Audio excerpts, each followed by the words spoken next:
Welcome, everyone, to our last webinar in our virtual conference series for the month of February.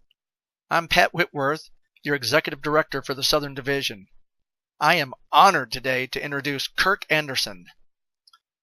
Kirk has retired recently from USTA National, but it's hard to stay retired, isn't it, Kirk? He is working again with his local USTA section, and he chose not to move to Lake Nona recently, instead chose to move and be closer to his grandkids. I think that's a great choice, Kirk.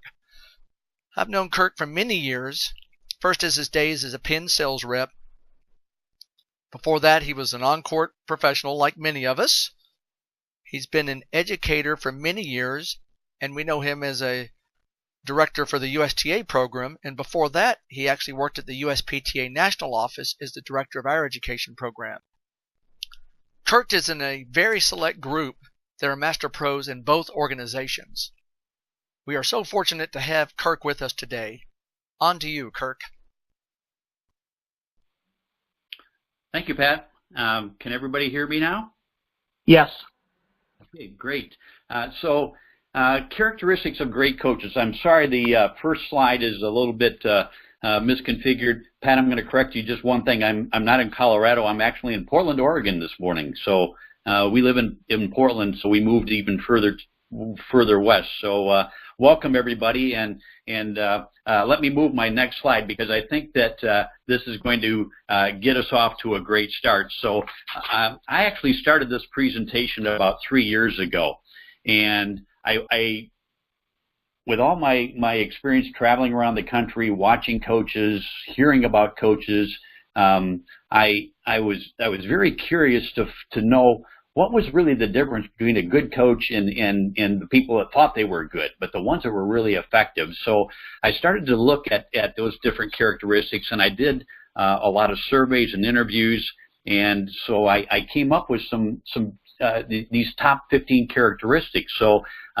originally I thought, well, this is kind of interesting to know because maybe we should be focusing on these. And of all the conferences and workshops I've ever attended, these characteristics are very rarely, if ever, mentioned.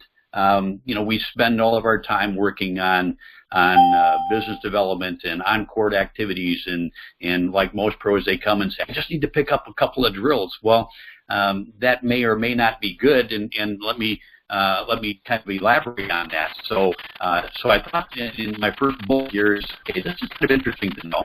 But now I'm thinking that it's not only interesting, but this is going to be necessary because in the pit of my stomach, I have this fear right now that the average business professional may be obsolete in the next 10 years, maybe even 5 years. And the reason I say that is because every bit of information that is provided by a tennis professional can be obtained at no charge, free on the internet, and that is a trend that's going to continue. And a lot of retailers said, well, that won't affect us because we have sales of people and people want to touch and feel.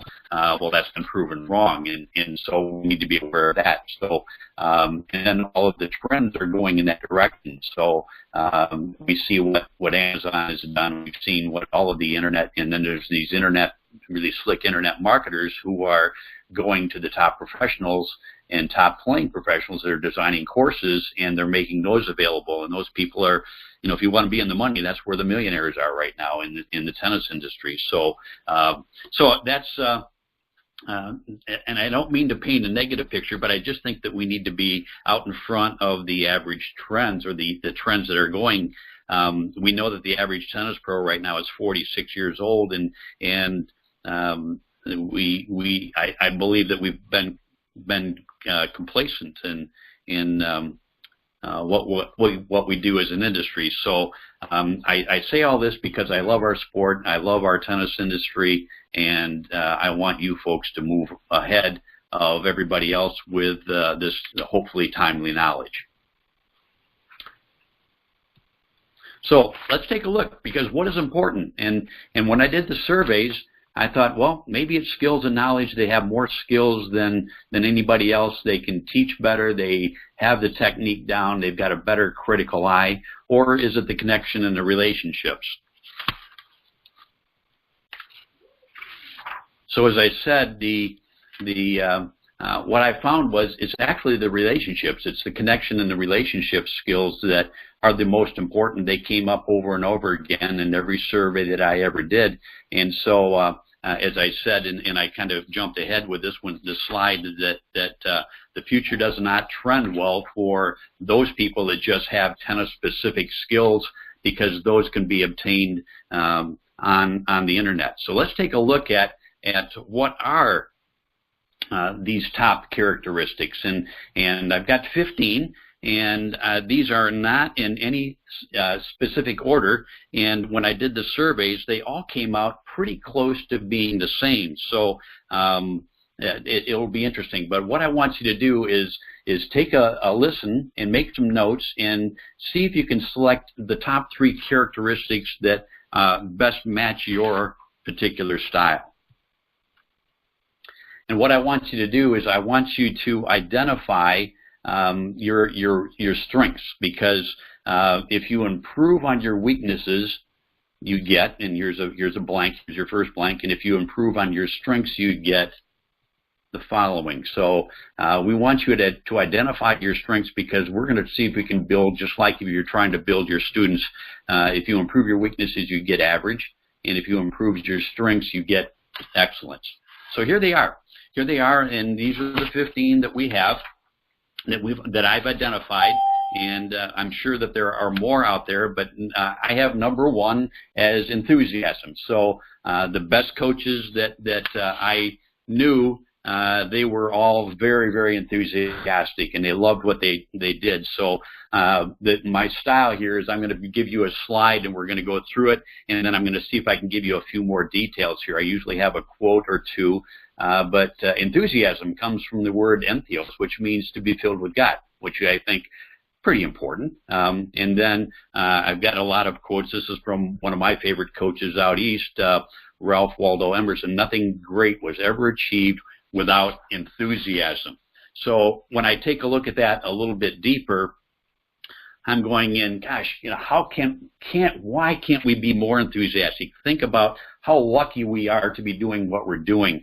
Pat mentioned that I recently retired. I retired about 1.5 years ago, and then I went right back into the workplace. But I was able to go back home, back in Kalamazoo, Michigan, and I talked to a lot of people that when we started at the same time, they said, "Gosh, you're a tennis coach. You're a tennis pro." And I mean, I'm a banker, or I'm a real estate executive, or one guy said, I'm managing a paint store.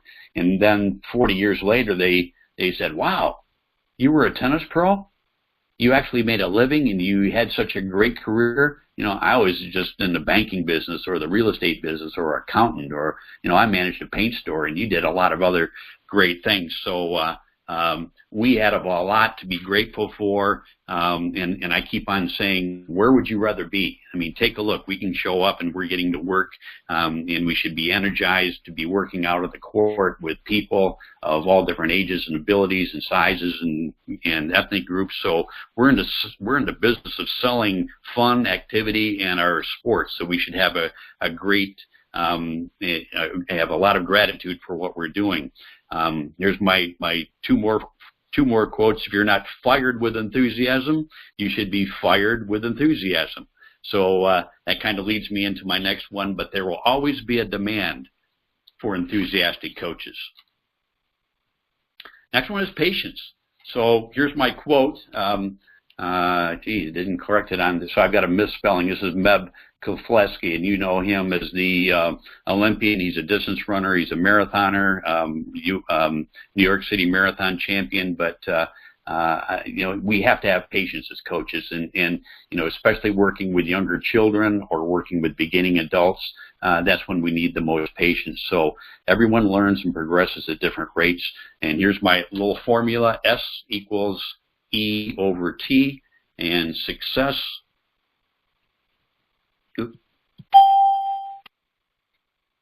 Success equals effort over time. So let me give you a little bit of a background on that one as well. We always know in nature that progress never is in a straight line.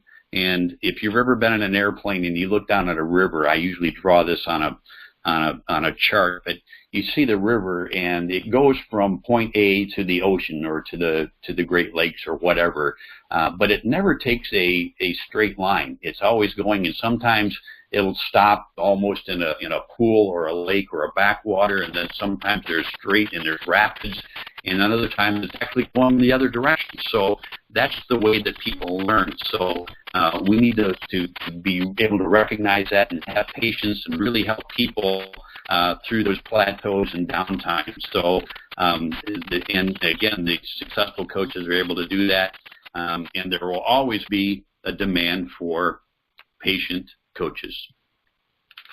Next one, busy slides. So we talk about all they're great motivators, or they have great inspiration traits, so they can model what they want. I've done a lot of research on this one, and I'm determined that I've come to the conclusion that motivation you cannot motivate anybody, but you can inspire them. And as we talked about before, you need to be able to go through the flow, especially through the lows. And then you need to inspire them by what you do and how you act. So I've got these two bullets: never be the one that defeats their dream, and that's children and adults, and especially for coaches right now that are working with kids, never be a child's last coach. I'm always aware of that, and you need to be aware. We're talk a little bit about modeling and what you want and what you say and what you do really has so much of an impact on your teaching. So, and the best teaching tool for people of all ages, but especially for kids, is modeling, and we're going to talk quite a bit about that and that the importance of modeling and modeling what you want. So the law of reciprocity, does anybody know that? That one's you get what you give. So many times I see coaches say, "Gee, I just can't get my players to perform. They're not high performers. They're not hungry." And I'm saying, I keep on looking in and say, you got to take a look at yourself, because that's what you're giving to your students. So I've got a couple of things here that again, Emerson, what you are doing speaks so loudly they can't hear what you're saying. And then one of my favorite poems is by Edgar Guest, and I'm only going to give you one verse of that, but it says, "I can soon," and this one's it's called "I'd rather see a sermon than hear one." And one of the verses says, "I can soon learn how to do it if you let me see it done. I can watch your hand in action, but your tongue too fast may run. And the lectures you deliver may be wise and true, but I'd rather get my lesson by observing what you do. For I may understand you and the high advice you give, but there is no misunderstanding in how you act and how you live." So I just picked up another one that I don't have on my slide, but this was from James Baldwin. "Children have never been good at listening to their elders, but they have never failed to imitate." And that's from James Baldwin. So again, there will always be a demand for inspirational coaches and those who model the correct behavior. Caring, empathy, kindness, and compassion. I clumped a bunch of them in here. Let's talk a little bit about that. But the empathy and the compassion. You've always heard that your students don't care how much you know until they know how much you care. But the other one, right in the middle of the screen, is that when you do care, and you do care about the people, you stand out in a world where most people don't care. And if there's any trend that I see in the service business or the teaching business, I see more and more people just kind of going through the motions and really not emphasizing that ability to be able to care. So my story on that one is the starfish story, and I'm sure some of you on the phone have heard this one, but I always love to tell this one because if you haven't heard it, I think it exemplifies caring and what we do best as coaches and teachers. And the story goes here. It'll just take a minute for me to tell it, but the story is about a young man who just before sunrise was walking to the coast of an ocean after a violent storm the night before. And the one thing that he observed as he was approaching the coast or the shoreline was that there were thousands of starfish that had washed up during the storm that night. And as he approached the shoreline, he also saw an individual who was walking towards him, and he was bending over and throwing these starfish one at a time back in the ocean. And as he got closer, he discovered that it was an old man. So he asked the man, he said, "Old man, what are you doing?" And he said, "Well, I'm throwing these starfish back in the ocean because in just a few minutes the sun is going to rise, the tide is moving in the out, and these starfish are going to dry up and die." And the young man laughed, and he said, "Oh man, you can't possibly make a difference. There are thousands and thousands of starfish on the shore." And at that, the old man bent down, picked up another starfish, threw it out in the ocean, looked at the young man and said, "I made a difference in that one, didn't I?" So the compassion and the caring and the kindness is something that we can offer, and there's always going to be a demand for caring, empathetic, and compassionate coaches. Encourage, build confidence, and recognize and engage. Here's another one. This is a lot that we do so well. And I've got one of my favorite quotes. How do you know if a man or a woman needs encouragement? By Truett Cathy. He's the founder of Chick-fil-A, and the answer to that is if they are breathing. Another one, this is really amazing to me, but 79% of people who quit their jobs cite lack of encouragement. So words shape lives, and we can keep people retained in our programs if they can come into this environment of encouragement. The 4 most powerful words, we'll get to the next slide, but positive coaching works, and there's research, and I know that I'm one of these people. If you're going to give me a positive advice and encouragement and build my confidence, I'm really going to work strong and hard for you. If you're giving me a lot of negative feedback and correction, that's going to beat me up. So let's move on to our 4 most powerful words is our I believe in you. So I just finished a book called Grit by Angela Duckworth, and one of the quotes that she had in her book, that she said that every grit paragon, someone had a parent, teacher, or coach who at the right time and in the right way encouraged them and provided badly needed confidence and support. So we all need that, and we all can go back in our lifetime. And I hope you hear the train in the background that goes right past my office. But I know that we all can probably pinpoint a time when somebody at the right time said something, encouraged us, and kept us moving forward. And we remember those words forever. So we're going to talk a little bit more about that as well. Next one is listening and affirming.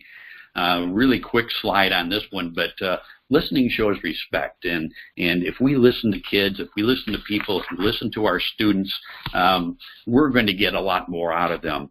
And the story that I have is that they've done other surveys about doctors, and the doctor who listens, nods, cares, and make eye contact and they get good ratings and are much less likely to experience malpractice issues.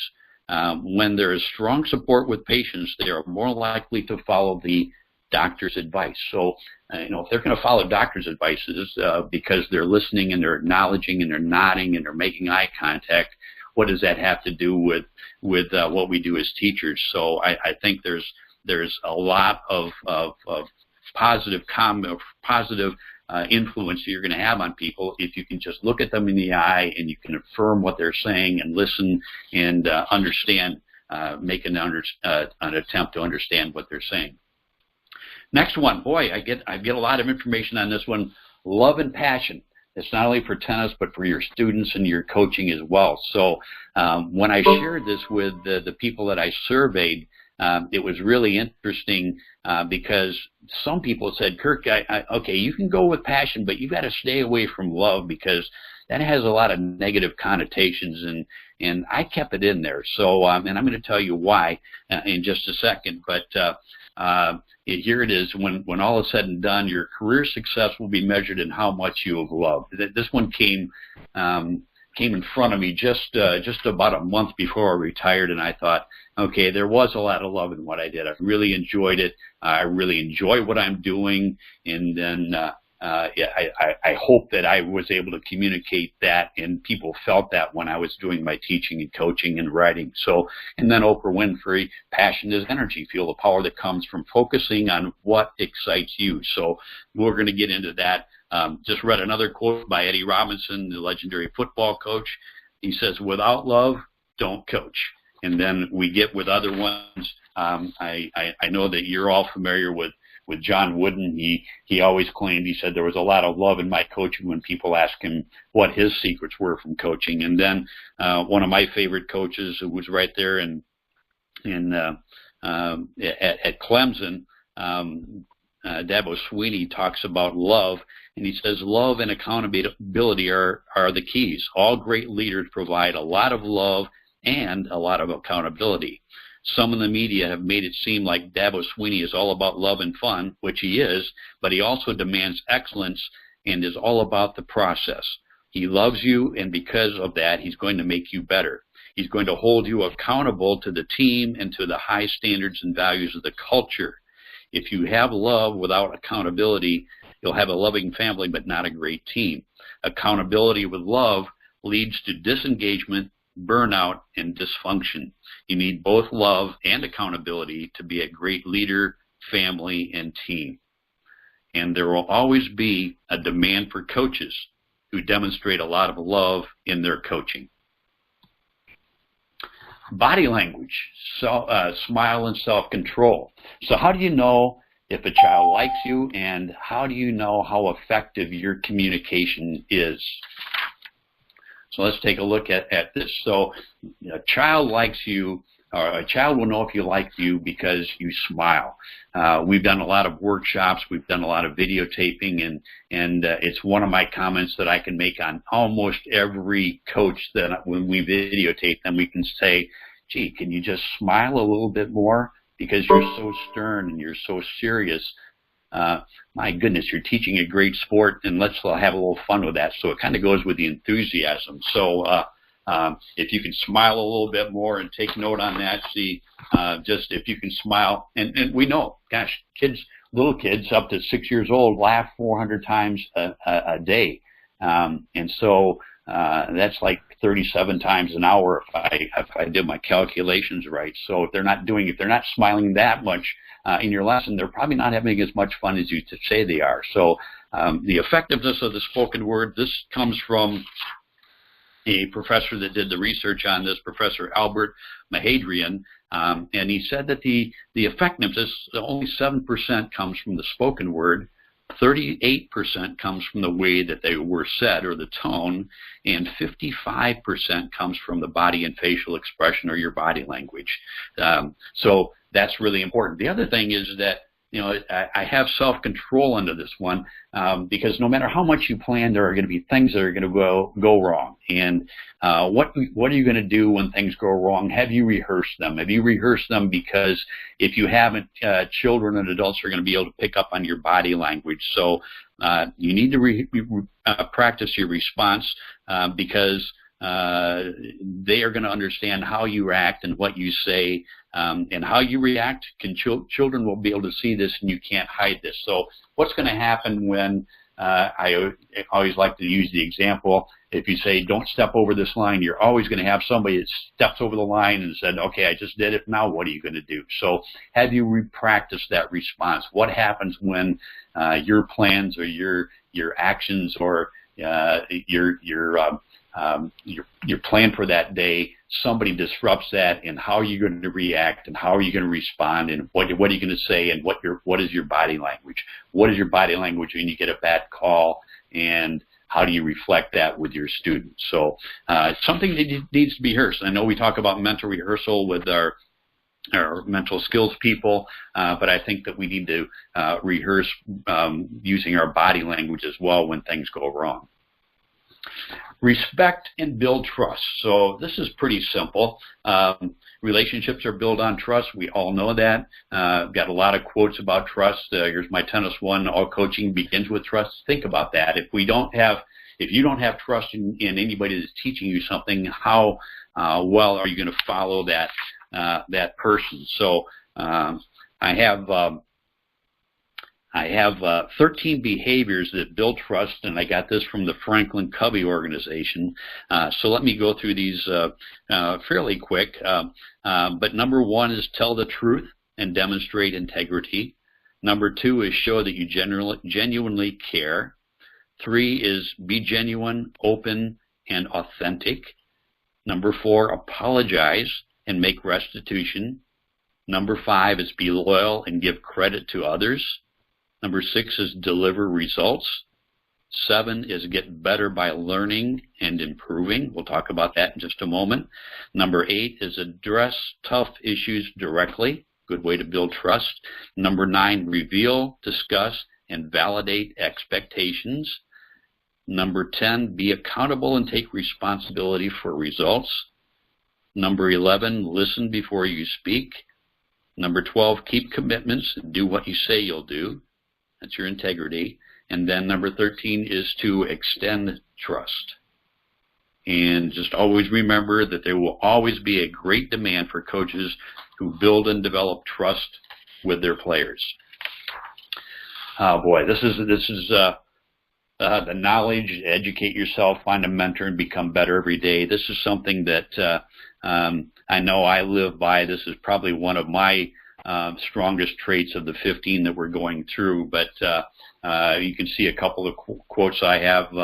One by John Wooden, it's what you learn after you know it all that counts. And then the second one is a quote that I have, and I kind of framed this after something that I heard from an educator. And the quality of our programs will never exceed the quality of our coaches. So I know that we've got great programs. USPTA has great programs, the USTA, whatever, and they're all good. But it's the quality of our coaching that's going to be the limiting factor and enable us to succeed. Sorry, I'm tripping over my words. The curse of knowledge. I put that down because in the knowledge category, because the curse of knowledge is something that we've got to be aware of, because we're all experts and we're familiar with the information that we have. But in the curse of knowledge is that coaches can't remember what it was like not to know. So we do this. We do it frequently. We know the vocabulary and the language and the history, and we can build on that experience. And so we've got to remember that especially with beginning students and children, they have no knowledge base. So we've got to be aware of that. And then down at the bottom, what do Mark Cuban, Mark Zuckerberg, Oprah Winfrey, Warren Buffett, Bill Gates, Elon Musk, and Phil Knight have in common? Here's my favorite quote of the whole presentation. Well, we all know that they're billionaires. We all know that they're the most successful people in their fields. We all know that they run billion-dollar companies, and they are all busier than you. So we know that. But here's another fact. They spend time learning, that each one of these people, at least 5 hours a week. They are all avid readers, and they spend time learning skills that will elevate their career. So I did some math on this one, and if they spend 5 hours a day, 5 hours a week on their individual personal development, that's 260 hours a year. And so as you see these names there, they're all highly successful.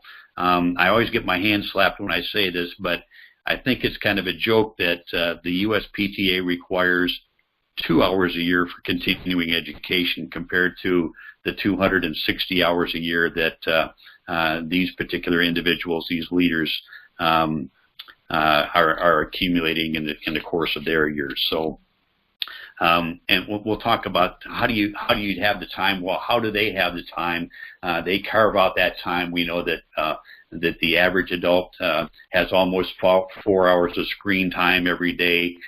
Can you devote a half hour in the morning or in the evening to your personal development by reading books or finding articles or being on podcasts or something that you will develop your skills and your knowledge? So we know that there's always going to be a demand for coaches who continue to learn and improve. All right, number 11, planning. And here it is, failing to plan is planning to fail, from Benjamin Franklin, another East Coast guy. So 90%, and this came from the Positive Coaching Alliance, 90% of youth coaches don't have a plan. So I can't imagine that myself, but and the reason is very simple. It takes time and it takes energy. So there's some very easy ways you can do this to make some plans at the end of every lesson. You can jot down a few notes: what went well, what are you going to spend some time on, and what aren't you going to do in the future because it didn't go so well. There's your plan for the next time. So and then I've got this statement here: nothing drains the excitement and wonder out of tennis quicker than being forced to stand around at unorganized and unproductive lessons and practices. So I talked to, and I know we all have our favorite students out there. Nobody wants to admit it, but everybody does have a favorite student. And I always get together when I go back in the summer to Michigan for my wife's family reunion, and I'm close to one of my favorite students who lives on Lake Michigan himself, and I always have breakfast with him. And I asked him a couple years ago. I said, Eric, his name is Eric Coates, and he's an engineer with Whirlpool. He's the chief designer for washing machines for Whirlpool, so pretty interesting character. But I said, Eric, what do you remember about, you were with me for 6 years in Holland, Michigan. What do you remember about our practices? Because he came to all of our group and team practices, and this is what he said. It was pretty impactful to me. He said, Coach, that was easy. He said, number one, it was going to be really well planned. And he said, you don't know it, but you always had your lesson plan on your clipboard. And when we'd walk by your clipboard, we always wanted to see what was coming up next. And so you don't know that we did that, but we always looked at your clipboard. And I said to myself, yeah, I always knew that you looked at my clipboard, and I always got a chuckle out of that. He said, number two, we were going to work really hard.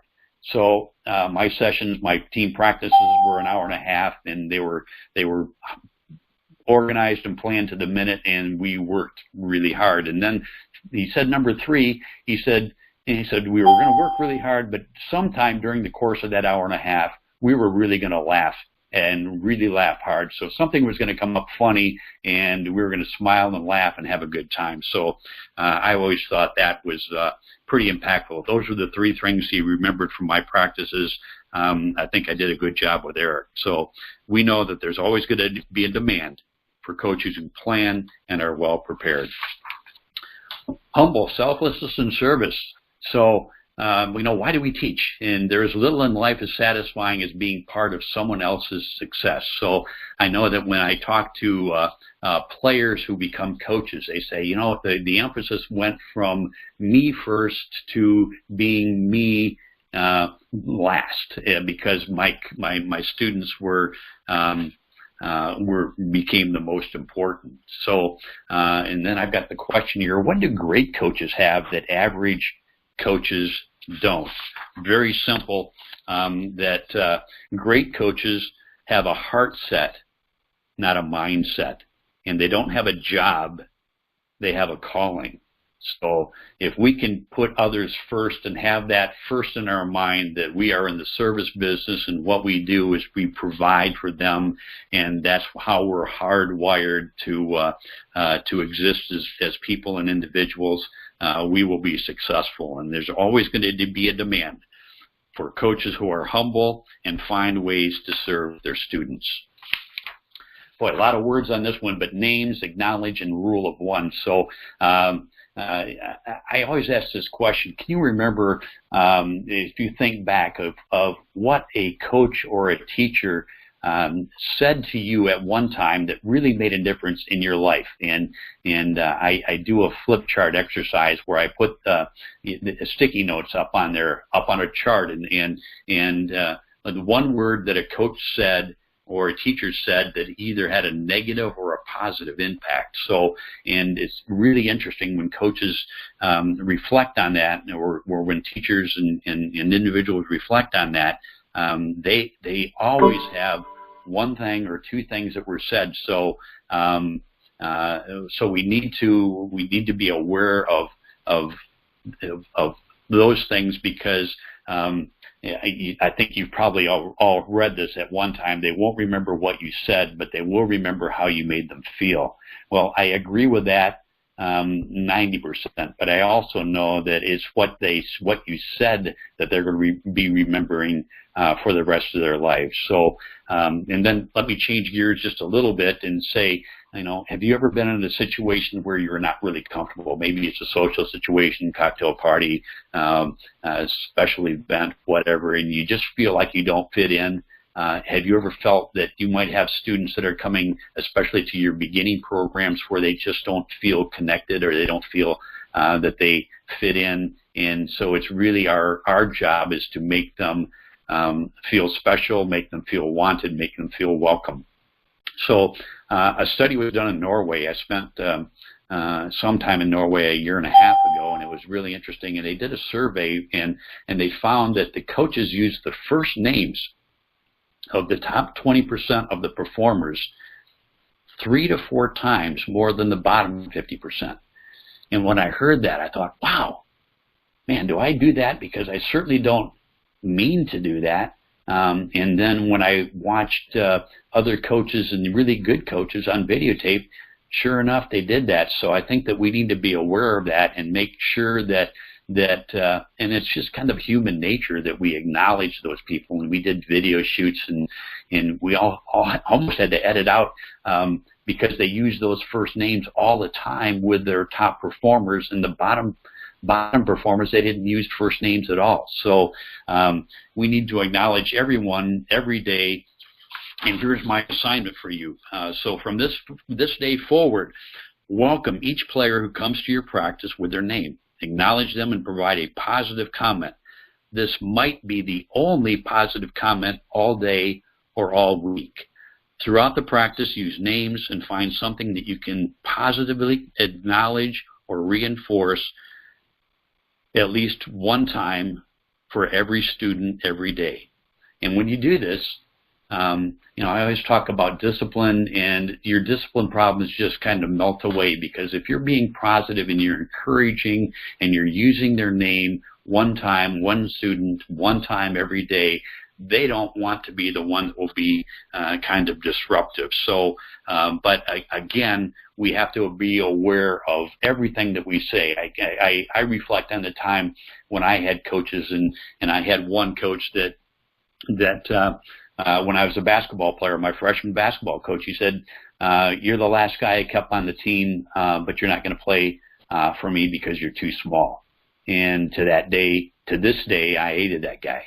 And he didn't play me. And I worked hard, and I tried to outperform everybody on the team, but he just didn't play me. And the next year, I had an opportunity. I had another coach, and he said, Kirk, you're going to play every minute of every game, but you're going to be my point guard, and I don't care if you score a point all season. You're just going to run the team out there. You're going to run the offense. You're going to set up the defense, and you're going to be my coach on the court. And I played my guts out for that guy. And I remember I did play every minute of every game, and one time he did pull me out in the middle of a fourth quarter. It was a close game, and I sat right next to him, and I was kind of shocked that he pulled me out, because I thought I was playing all right. And he says, okay, Kirk, we have a close game.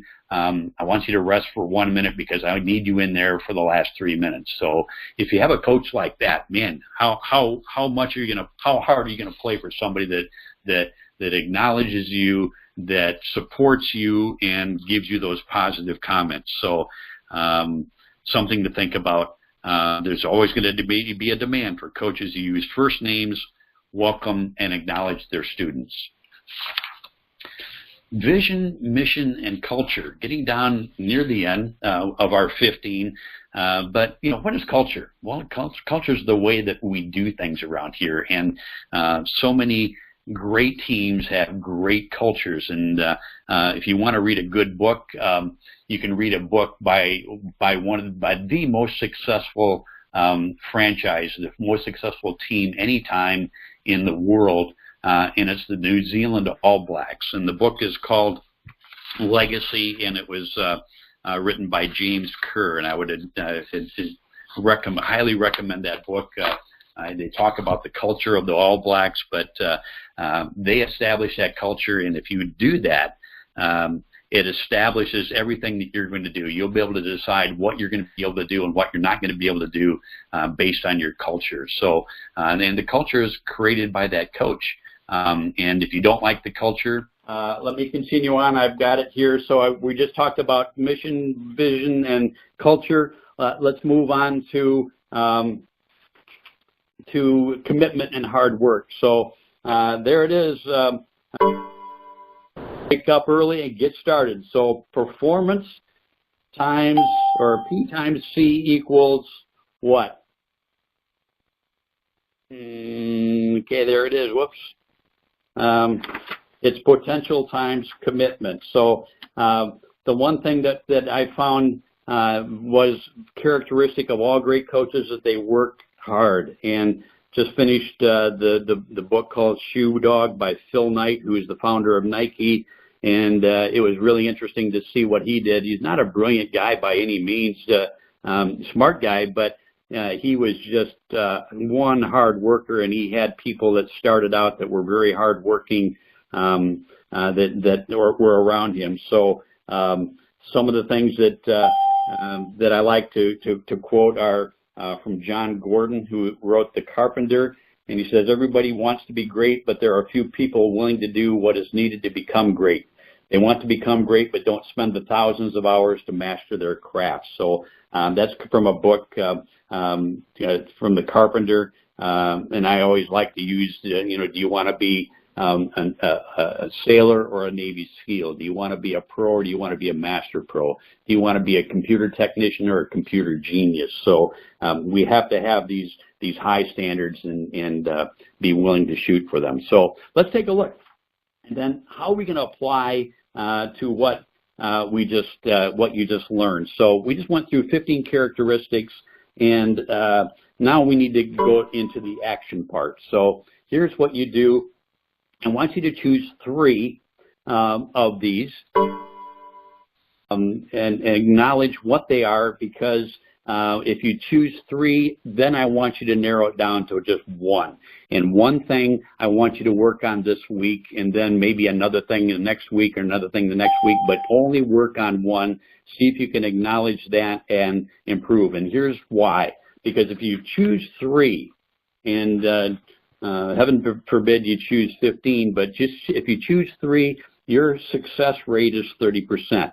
If you choose 2 that you're going to focus on, you improve your success rate, but it's still only 50%. But if you select 1 and say, wow, that's a good characteristic, that is something that I do naturally, but I can be better at that, and I can be better than anybody else.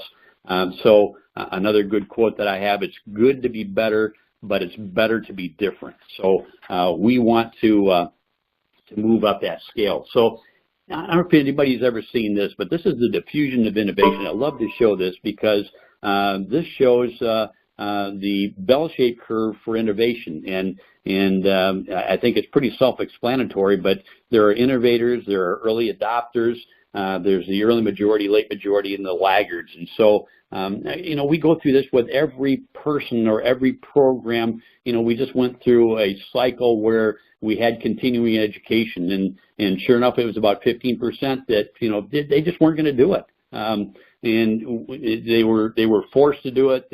We gave them points for doing almost anything. So, but what you want to be in the innovators or early adapters. So you need to be able to see these characteristics and say, wow, that I never really thought about that, Kirk. I need to focus on that. That's going to make the difference between my success and everybody else, because I'm going to focus on really those characteristics that make a difference. So the diffusion of innovation also is, if you take a look at that, the innovators and early adopters are one category, and then we got the top of the curve, which is about 68%, and that's the middle, and then the laggards are about 16% on the other side. So I used to work for Peter Burrosh, and he would always remind me. He said, Kirk, there are three types of people in the world.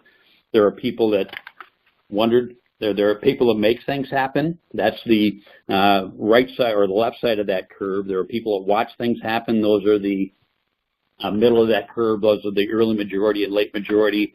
And then there's the category of people that wondered what happened. So I just read something this morning that I wrote down in my notes, that people who get on in this world are the people who get up and look for circumstances they want. And if they can't find them, they make them. And it's from George Bernard Shaw. So it kind of wraps things up. But here's what I want, here's what encourages me, is that there are people like you that are taking the time to learn, and what you need to do is just apply those things to what we learn to change the world. You have a calling, and there's always going to be a great demand for outstanding coaches. So that wraps us up, Pat. So if we can turn people on to ask questions, I'll see what I can do to acknowledge those. Fantastic. Thank you so much, Kirk. That's awesome. Well, at this point, we don't have any questions, so would you share with us then what the top three are from the coaches that you have worked with? I would be glad to do that, but there was no consensus really on the top three. Okay. I can kind of put them in order, and I'll be glad to do that. The other thing, Pat, is let me give you my email address for anybody that wants to ask any specific questions that might come up later. It's really easy. It's Kirk, K-I-R-K, at CoachKirkAnderson.com. That's my personal email, and I'll be glad to respond or answer any questions or dig a little bit deeper, because I usually have 5 or 6 pages of notes on each one of these characteristics that I've gathered from people with either stories or quotes. So I'd be glad to share that. Awesome. Well, Kirk, we appreciate you being on the call with us today. And once again, thank you for working through the technical difficulties. We're all learning on this. This is a first for USPTA Southern. It's a first for me. And it went great. Let's go ahead and we'll close out our call for, let's see what we have here on out. Sorry, we have one comment. Yeah, David Kingsbury said, great. Appreciate your passion and enthusiasm. So let's go ahead and call this one a wrap. And thank you, everybody, for attending this awesome call with Kirk. Thank Have you, a good day, everybody. Thanks, Paul. Thank you.